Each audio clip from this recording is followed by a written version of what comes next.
We're going to put our black ductwork on, followed by the framing bracket that goes in front of that, and then start plugging in some of our connectors. So ductwork goes on.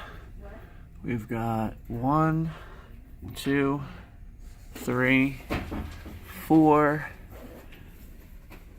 and 5 screws. 2 screws for the mounting of the motor, which I forgot to show before. So now the tricky part is getting this framing bracket on and then this IOB back in. The IOB is going to take a lot of time and patience just to make sure you don't bend anything. It's going to be hard to do with one hand, but we'll see how we do it. So the bracket goes on.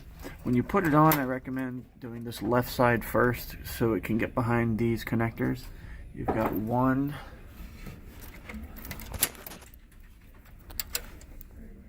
2, 3 screws. The last 2 screws connect to this fan to the side. And then when you put the framing bracket on, you have to make sure that your ductwork goes through these 2 notches. These black points stick out, so that way you know it's locked and lined up in place. Usually from here, we'll go ahead and get that IOB on and then worry about doing our connectors.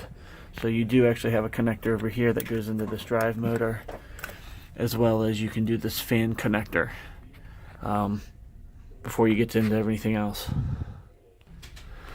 Okay, before I get into doing the IOB, I just want to make you aware of all of the wiring harness clips that are on here that need to be followed, especially this back corner here. It's easy for things to get jumbled up, so it's very important that you run all of these properly so you don't get any wires mashed or clipped or mangled or anything along those lines, because that will drive you crazy trying to troubleshoot and figure out.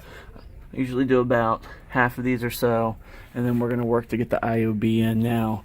The IOB, you need to be careful because you've got this mess of wires to the left that can get caught up on these harness clips. When this unit goes in, I recommend kind of going in the back left corner first.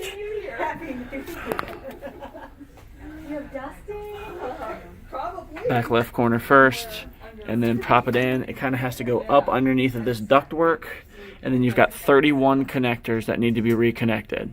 So we'll get working on that, and then I'll follow up in the third video.